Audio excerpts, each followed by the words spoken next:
Time for us to take a little trip to the center of the mind of Matthew Archbold. Matthew, good morning. How are you? Good morning to you guys. How are you? We're doing great. Twice in a row here. I loved the program last night. Faith with Reasons yesterday evening. Wonderful to hear the extended conversation. And I have to say, you just seem more joyful with those guys. I'm not jealous about it, but yeah, it does seem to be just a little happier place for you.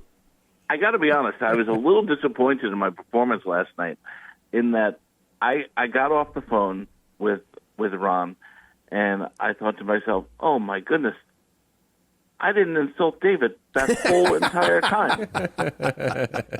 Here's your chance. Normally, I go out of my way to do so, and I blew the opportunity, and I really regret it. I really do.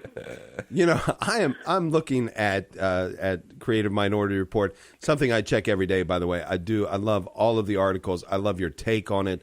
And let's just be clear about this. There's a bit of satire there. There's a bit of criticism. But there is underlining all of it, just a deep passion for the faith and how to get the faithful churned up in getting involved in doing the right things in our culture and in our church. Absolutely. That is the goal. I do have to say, you know, you guys were talking about the Houthi pirates. I just put a story up literally 2 minutes ago. Mm-hmm. This amazing story, and it's just so perfect for our time. It's the perfect 21st century story, and I'm bringing it to you hot off the press. All right. Wow. There is a Houthi pirate who has been, putting himself on social media, and I guess a lot of American women are thinking this guy's very, very good looking. Yeah. And they're saying that this is going to sway the opinion of the young against Israel, and they're going to start siding with the Houthi pirates. Oh my and gosh. But hold on. Do not objectify this pirate. He wants to be taken seriously. He put a social media post up saying, "Stop objectifying me for my looks. Please refocus yourself on doing something useful, like killing the Jews." Oh my gosh. And that's where we are now. Wow. And I guarantee he didn't talk many of them out of it. I mean, they're still doing the same thing. Oh, absolutely. Yeah. In fact, I think it's only they're impressed by his wisdom, I'm sure. But in other news, Maine is seeking to pass a law saying the state can take custody of a child if parents oppose sex change surgery for their minors or chemical castration. Yikes. Now, how scary is that? Mm-hmm. I mean, and let's just be clear. That's not that far from what we've seen in past regimes that really wanted to absolutely get the children indoctrinated in their beliefs, Nazi youth and others. And it's also a threat to parents that if you stand in the way of this, if you stand against us, we will take your children from you. And, you know, for a lot of parents, they're going to back down to that. Because, look, they see what happens to Jack Phillips, the baker, you know, or the Christian wedding photographers. These poor people are dragged through court forever, you know, and it only takes, you know, they take your child away. They only have to keep that kid on away from you for a few years before your connection with them is done. They, you know, once you're in the system, they have control over your child, and it's just. It's mind-boggling, and it is so scary. And, you know, these are the things that really people have to focus on right now.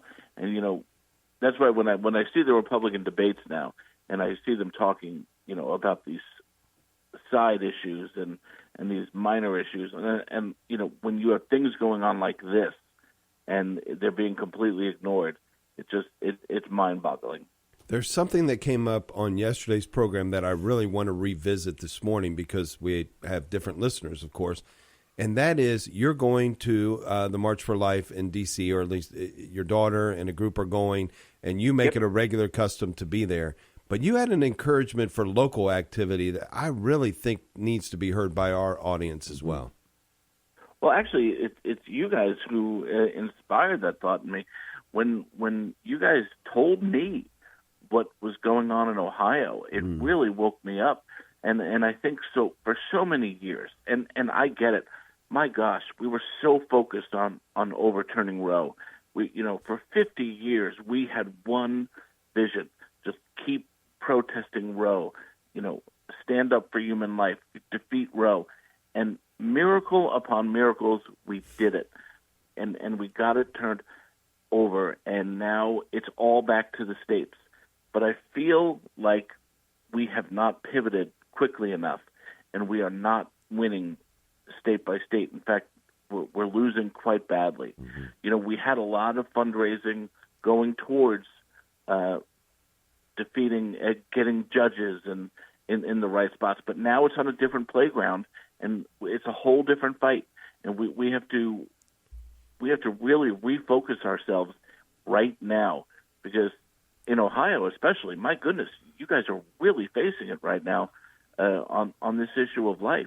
And we really have to get focused and pray up and act up.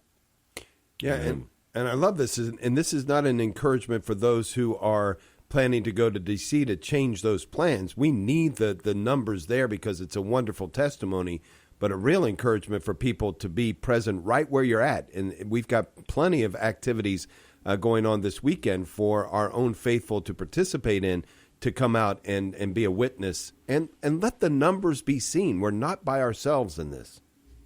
I think that to me is one of the greatest things about the March for Life, is when you're walking in it and you look ahead and you look behind and you just see all those people and, so many young smiling faces, and it just does it. I walk away every year filled with hope that we're going to eventually win this thing, and that we will alert people once again to the sanctity of life. And and that's a great feeling. It kind of gives you the gas that you keep moving on through the rest of the year. Amen. And I've got a real quick closer, and I got to get this one in. I just think it's really important. Is there a joke that you know offhand, just real quickly? This is right. Your go-to joke, yeah. Yeah. Do you have a go-to joke, Matthew? No, I do not. The fact that you're putting me on the spot after all this time is just so hurtful to me. Thank you, Matthew. Lord bless you. Thanks for all you do, brother. God bless, man. CreativeMinorityReport.com. Check it out.